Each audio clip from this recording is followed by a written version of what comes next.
Mortgage fees are changing for home buyers next month. If you're looking to buy a home, be aware that mortgages will change next month. So starting May 1, upfront fee for a loan backed by Fannie Mae and Freddie Mac will be adjusted because of changes in the loan level price adjustment. The fees that vary from borrower to borrower based on their credit scores, down payment, types of home, and more. The changes relate to credit scores and down payment sizes. In some cases, people with higher credit scores may end up paying more, while those with lower credit scores will pay less. Now, what are these fee changes? The entire matrix of fees based on credit scores and down payment has been updated. If you have a top credit score, you'll still pay less than if you have a low credit score. However, the penalty now for having a low credit score will be smaller than it was before May 1. For example, if you have a score of say 659 and borrowing 75% of the home's value, you would pay a fee equal to 1.5% of the loan balance. Before this changes, you would have paid a 2.75% fee. On a hypothetical $300,000 loan, that's a difference of $3,750 in closing costs. On the other end, if you have a credit score of say 740 or higher, you would have paid a 0.25% fee on the loan for 75% of your home value before May 1. After that, you could pay as much as 0.375%. Now, what loans do these fees apply to? Any loans that's guaranteed by either Fannie Mae and Freddie Mac, regardless of the lender. Now, Fannie Mae's and Freddie Mac's share of the mortgage market comprised nearly 60% of all the new mortgages during the pandemic, up from 42% in 2019, according to the Urban Institute. Why are these changes being made? Well, these changes are part of the Federal Housing Finance Agency broad examination of fees to provide equitable and sustainable access to home ownership and shore up capital at Freddie Mac's and Fannie Mae. Last October, FHFA eliminated fees for conventional loans for about 20% of home buyers, which helped boost affordability for many Americans, particularly as housing costs rose.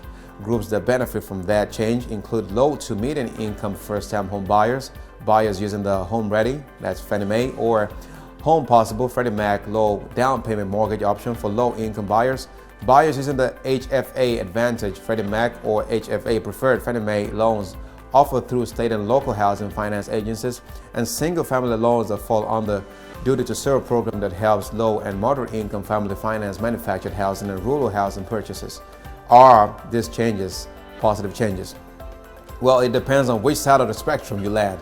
I can see both sides, said Hack and Wildcat Mortgage and area manager in Kansas for Guardian Mortgage. Are there going to be people who qualify for a loan but maybe shouldn't? Maybe, but that's probably a very small percentage, he said, adding, but I can see that at the end of the day, money is money, and if you have great credit, why should you be penalized?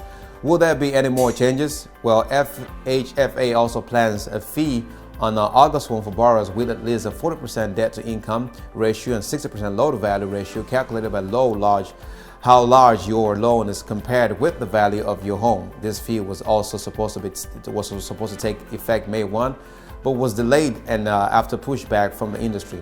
As a standalone measure, DTI is not a reliable indicator of borrowers' ability to repay, said the Mortgage Bankers Association (MBA), an industry group. A borrower's income and expenses can change several times throughout the loan application and underwriting process, wrote Bob Brooksmith, MBA President and Chief Executive, in a recent blog post.